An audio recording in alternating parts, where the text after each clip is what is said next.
주 안에서 평안하셨습니까? 네, 오늘 수요예배 나오신 성도 여러분들을 주의 은혜와 사랑으로 환영합니다. 먼저 오늘 하나님 말씀 잠언 7장 말씀 8장입니다. 8장 17절.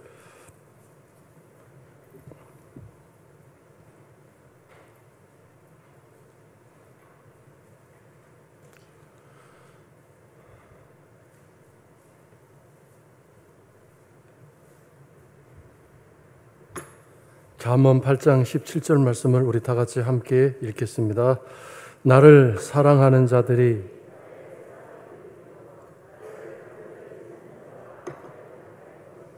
아멘. 지난주에 자신감에 대해서 함께 말씀을 나누었습니다. 어떤 사람에게 자신감이 생기고 어떤 자신감이 생기는지 오늘 저녁에 다시 한번 요약하고 정리하고 또 우리의 기도의 제목 또 소망의 어떤 하나님 주신 복으로 우리가 기도의 제목을 삼고자 합니다. 자신감이란 하나님이 나와 함께 하신다는, 나를 사랑하신다는, 내 말을 잘 들어주신다는 그런 믿음, 그런 신뢰와 확신입니다. 그런데 어떻게 해서 이런 하나님과의 관계가 이루어지는가? 오늘 잠언 8장 17절 말씀에서 나를 사랑하는 자들이 나의 사랑을 입으며, 하나님의 사랑을 입어야 되지 않겠습니까? 이 입는다라는 말은 받는다, 먹는다, 소유한다, 누린다 그런 뜻입니다. 하나님의 사랑을 직접적으로 받아서 누리고 경험하는 그런 일이 누구에게 일어나느냐? 하나님을 사랑하는 자들입니다. 자, 그러면 하나님을 사랑한다는 게 여러 가지로 우리가 설명할 수 있습니다. 성경 구절을 통해서 설명할 수 있고. 근데 가장 중요한 포인트는 어디에 있습니까? 내 사랑이 하나님께 통해야, 하나님이 내 사랑을 인정해 주셔야 그 사랑이 진짜 사랑 아니겠습니까? 나는 내 딴에는 하나님을 열심히 사랑한다고 했는데 하나님은 그건 사랑 아니다, 나는 그것을 네가 나 사랑한다고 이렇게 인정할 수 없다고 말씀하시면 얼마나 당황스럽고 얼마나 어이없는 일이겠습니까? 그래서 우리 사람과의 관계도 마찬가지입니다. 내가 아무리 상대방을 사랑한다 할지라도 상대방이 그 사랑을 인정해주고 받아주고, 아 그래 정말 당신이 나를 사랑하는 것 정말 기뻐요라고 그렇게 그 사랑에 대해서 반응을 보일 때, 기쁘게 보일 때 그 사랑이 진짜 사랑 아니겠습니까? 오늘 내가 하나님을 사랑한다고 할 때 그 사랑이 정말 하나님께 합당한 사랑인지 이걸 먼저 생각해 봐야 되겠습니다.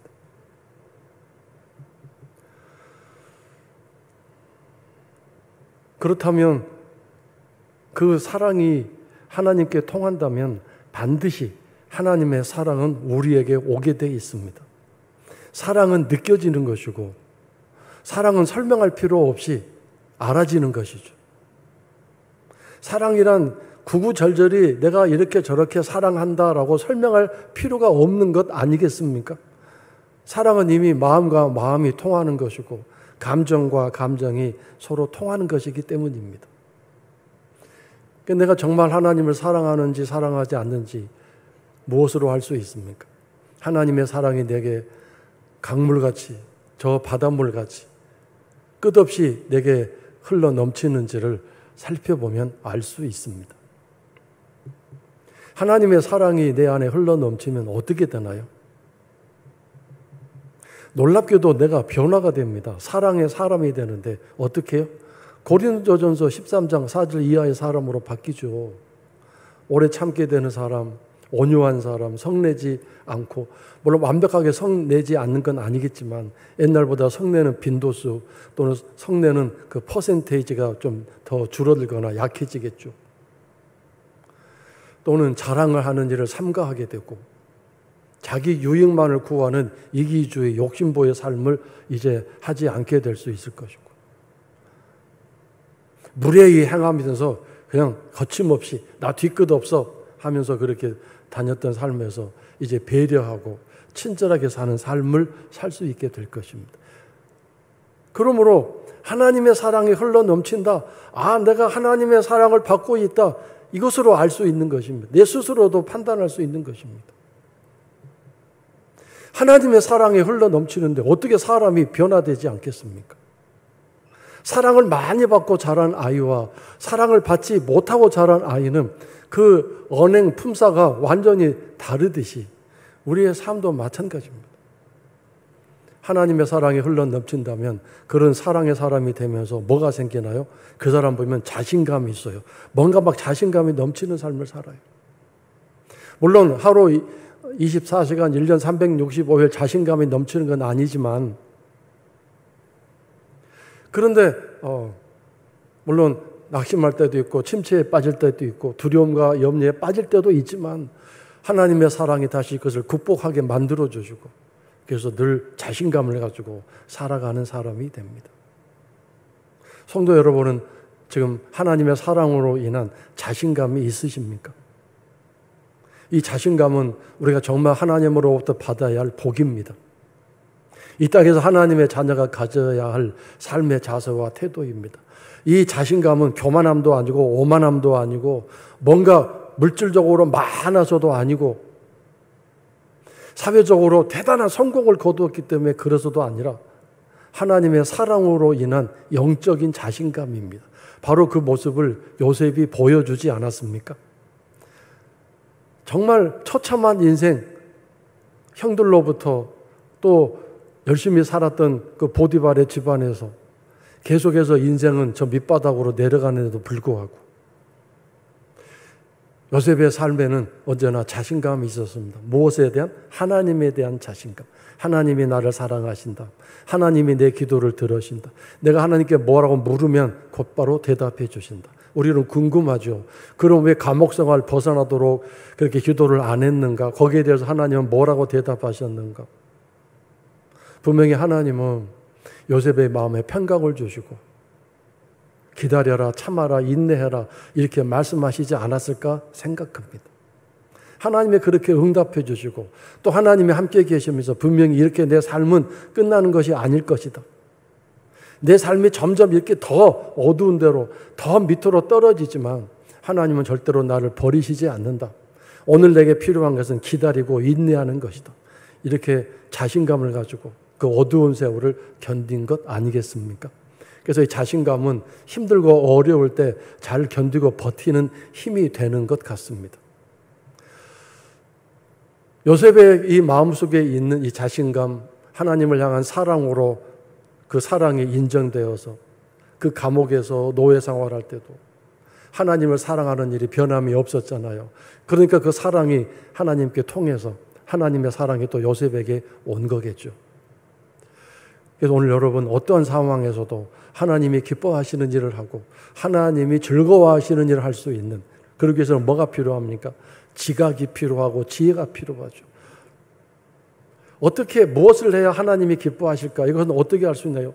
내게 영적인 지각과 분별력이 있어야 그것을 할 수 있지 않겠습니까? 찬송을 지금 몇 장 불러야 하나님이 기뻐하실지 그런 영적인 분별력. 헌금할 때도 오늘은 헌금을 얼마를 감사헌금 하는 감동이 왔는데 얼마를 해야 하나님이 기뻐하실지 하나님 수준에 맞을지 그런 분별력, 깨달음, 이런 여러 가지들이 종합적으로 날마다 삶에서 하나님을 사랑하는 일이 올바르게 되어질 때 하나님 사랑이 그에게 물붓듯이 쏟아지면서 자신감이 생길 수 있을 것입니다. 아무리 힘들고 어려운 상황 속에서도 절망하고 굴복하지 않게 될 것입니다. 저도 사람이 굉장히 약하고 너무도 소심한 사람이긴 하지만 그래서 어려운 일이 닥치면 막 고민도 하고 마음에 심한 이 스트레스를 받기도 하지만 그러나 단 한 가지 장점이 있다면 마음속에 그런 소망이 늘 샘솟는 것, 그것이 하나님이 주신 복이라고 생각하는데 절대로 이것이 끝이 아니다. 반드시 환하게 빛이 가득한 그날이 오게 될 것이다.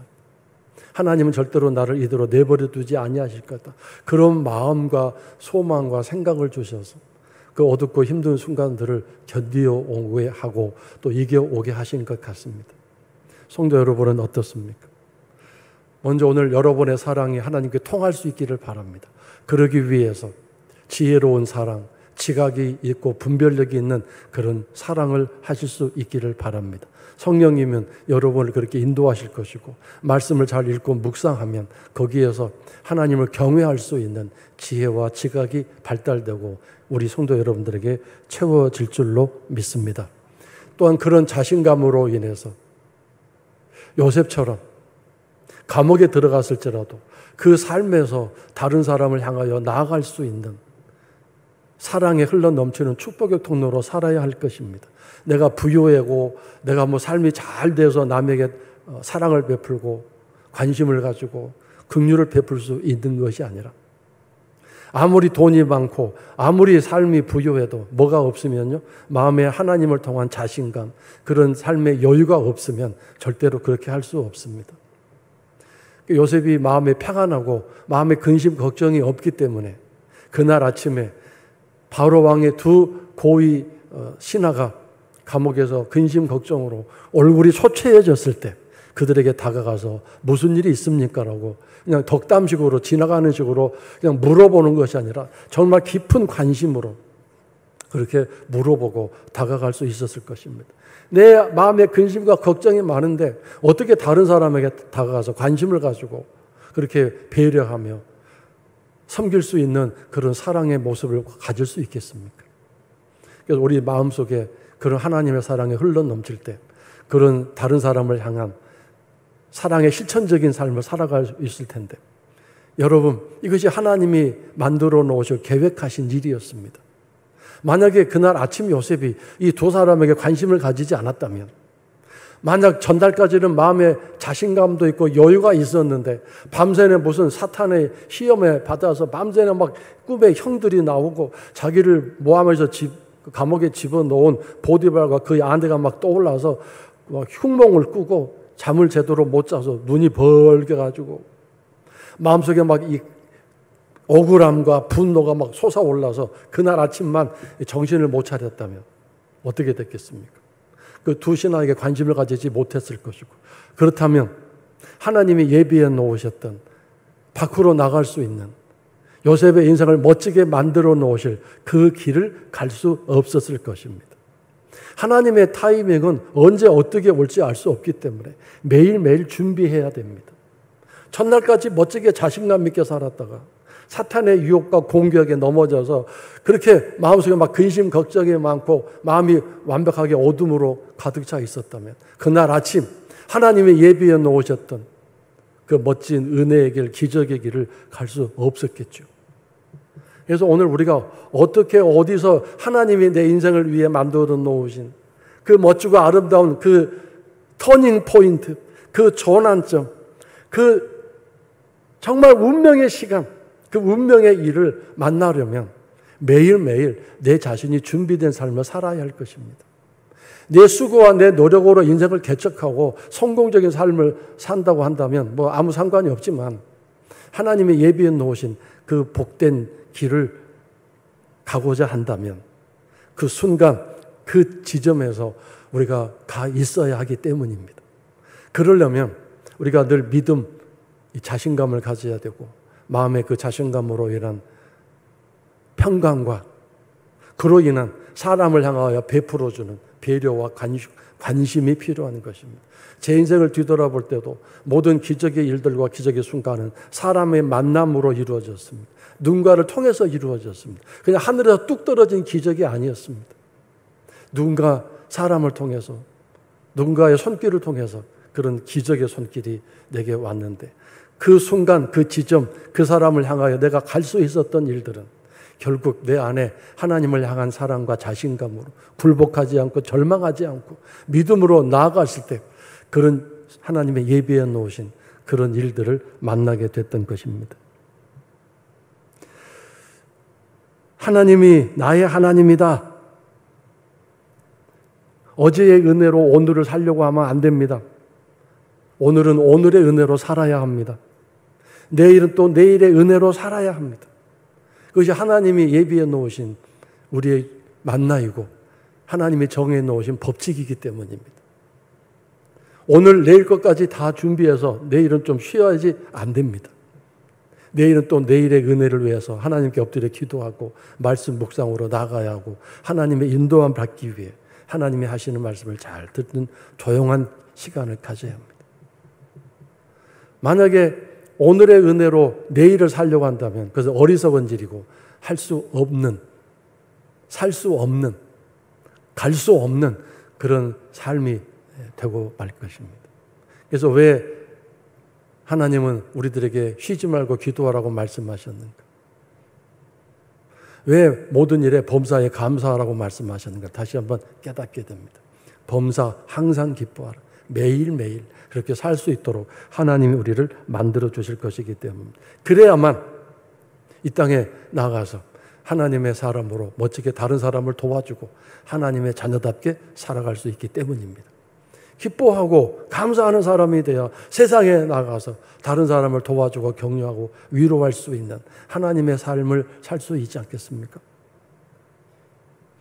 항상 기뻐하고 범사에 감사하라는 게 나 혼자 행복하라고 그렇게 하신 명령이 아니라 그렇게 함으로써 밖에 나가서 다른 사람을 도와줄 수 있는 하나님의 자녀로 하나님의 백성으로 살 수 있을 것이기 때문입니다.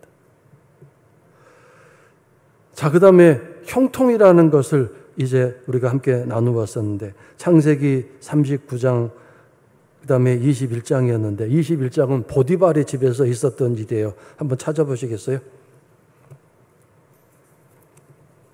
창세기 21장 20절.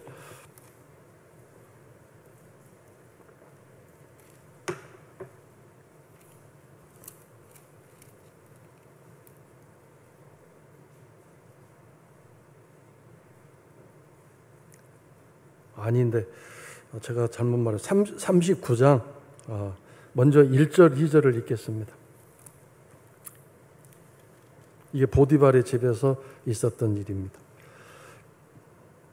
함께 읽겠습니다. 39장 1절, 2절. 요셉이 이끌려 애굽에 내려가매 바로의 신하 치위 대장 애굽 사람 보디발이 그를 그리로 데려간 이스마엘 사람의 손에서 요셉을 사니라. 여호와께서 요셉과 함께 하심으로 그가 형통한 자가 되어 그의 주인 애굽 사람의 집에 있으니. 이 형통함이란 하나님과의 관계에서 자신감이 있어서 이루어진 삶의 매일의 만나입니다. 형통하게 해주셨다. 자, 그런데 여러분, 하나님이 여호와께서 요셉과 함께 하셨다, 이 말을 그냥 넘기지 마세요. 그냥 하나님이 요셉과 함께 계셨다가 아니라 요셉이 그 지경이 됐을지라도 하나님을 불평하고 불만을 터뜨리고 의심하지 않고 그 가운데서도 하나님과 계속 함께 있었기 때문에 하나님이 그와 함께 계실 수 있었다, 그 뜻입니다.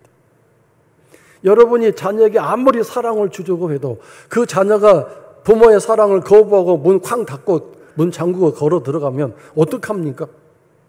할 수 없고 줄 수 없잖아요. 마찬가지예요, 우리도. 근데 그 처절한 상황 속에서 요셉은 하나님을 떠나지 않았고 하나님을 의심하지 않고 하나님을 향한 낙심의 마음을 가지지 않고 그 가운데서도 하나님을 믿고 신뢰하고 하나님을 사랑하고 있었기 때문에 하나님이 그래서 요셉과 함께 계실 수 있었던 것입니다. 믿습니까?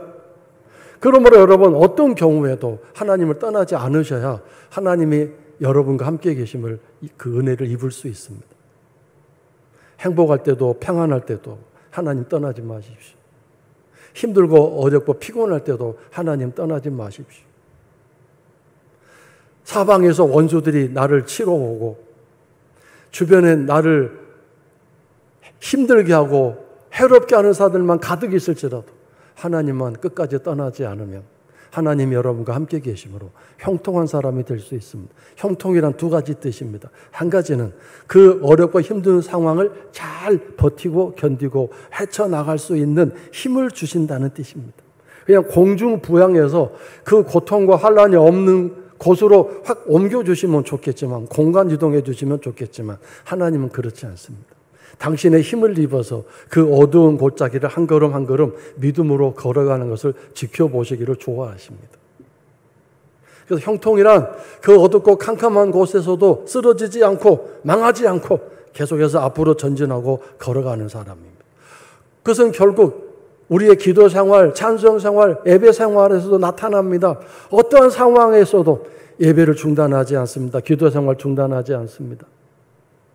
하나님께 찬송하는 삶을 중단하지 않습니다. 그것이 형통의 삶입니다.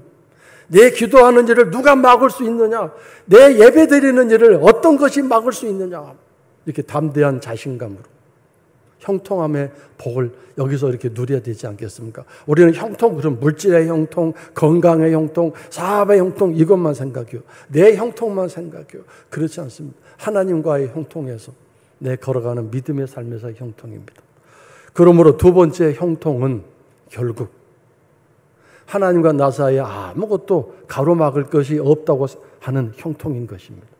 이런 형통이 있을 때 모든 범사의 형통도 있고 육신의 형통도 있게 될 것입니다. 지금 혹시 물질적인 어려움이 있거나 건강의 문제로 어려움이 있다면 가장 먼저 하나님과의 형통이 좀 잘 되고 있는가 점검해 보시기 바랍니다. 하나님과 관계에서 막힌 것은 없는지, 문 닫아 걸어놓고 하나님 오시지 못하는 나만의 공간은 없는지, 그것을 빨리 살피고 하나님께 내어 다 오픈해 드려야 돼요. 하나님과 나 사이에 형통이 있어야 되는 것이죠. 자, 그 다음에 39장 20절과 21절입니다. 이것은 감옥에서의 형통인데 지난주에 우리가 함께 읽었었습니다. 다 같이 함께 읽겠습니다. 이에 요셉의 주인이